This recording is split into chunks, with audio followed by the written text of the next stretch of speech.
What's up, guys? This is MC Collector, and tonight, guys, I got a pretty short video. I'm gonna try to keep it as short as possible, but I wanted to go over some things about purchasing sports cards.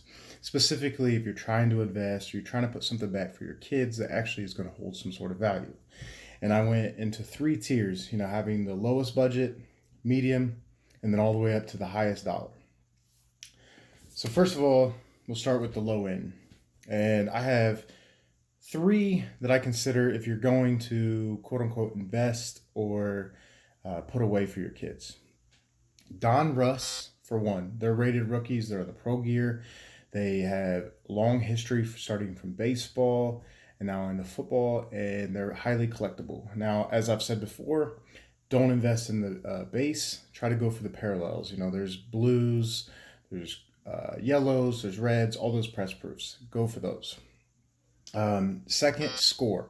Score has been around a long time, and it has a long history. And if you're going to buy anything low end that isn't a college uniform, Score is it. They do also have short prints and some sticker autos in there as well. Now, number three, I have kind of, it might be a surprise to some people. I have Chronicles, but now more specifically in Chronicles, Prism Black. They have silvers, and I think they have short prints as well. I don't remember the exact colors, but this is the first year, I believe, in Chronicles they've done the Prism Black. And then also the Score updates. Those are in Pro Gear, but it's still the Score brand. But I think they will hold more value than the ones in the collegiate uniform. Now, those are my top three for that. We'll go ahead and go into the mid-range, and that's kind of where I would consider myself. That's where a lot of collectors are, is kind of in the mid-range. Obviously, you've got Prism, Optic, and Contenders. Now, with Contenders, though, there's two styles. So you've got Contenders Collegiate. They have is collegiate, and they do have a pro uniform one later in the year. But even in the pro gear, a lot of the autos you can't get of certain guys that may be fifth, sixth, or undrafted free agents that end up blowing up could be in Contenders. So that's a big thing. They've been around a while. They hold value. But I really like the Contenders update later in the year with Contenders Optic. I mean, guys, anytime there's a Prism, shine on any card, it's going to be worth more than the standard, paperback card. Also, Select, even though it's retail available this year, I still consider Select being a mid-value hold. They're a little more expensive, but not too expensive, and they can hold some serious value in the future. What else? Those are the main mid-value cards. This is only for football, guys. Keep that in mind. I'll do a baseball one maybe next week, just to go a little more, spread it out. I'll go to basketball as well. Now, the high end. Now, this is for the big money buyers. Obviously, National Treasures is the original RPA, the rookie patch auto.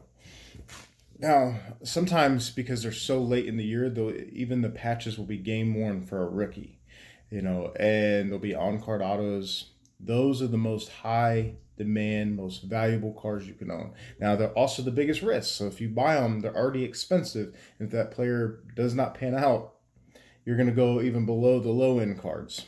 Now, depending on the patch, sometimes if you get a sweet patch, guys will still want those cards. And then Flawless being the highest end card that Panini makes.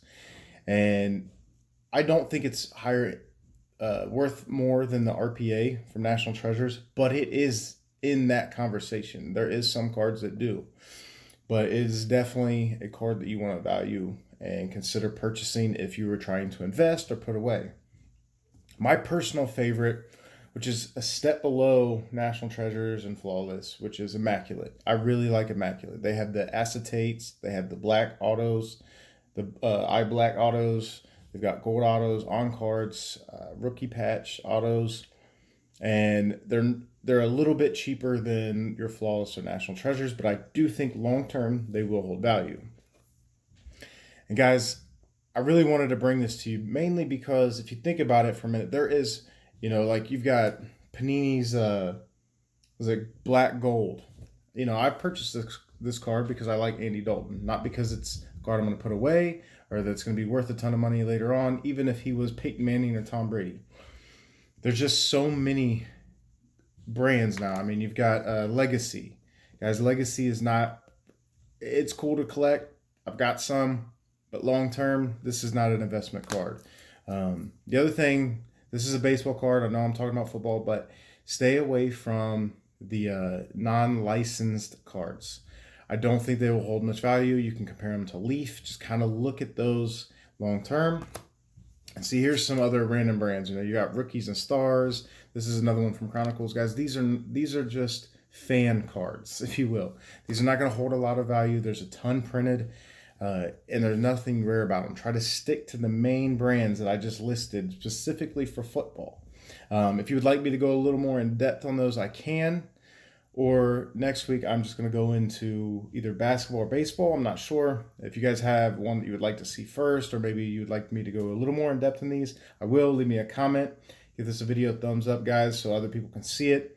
I appreciate you watching, and I'll catch you in the next video.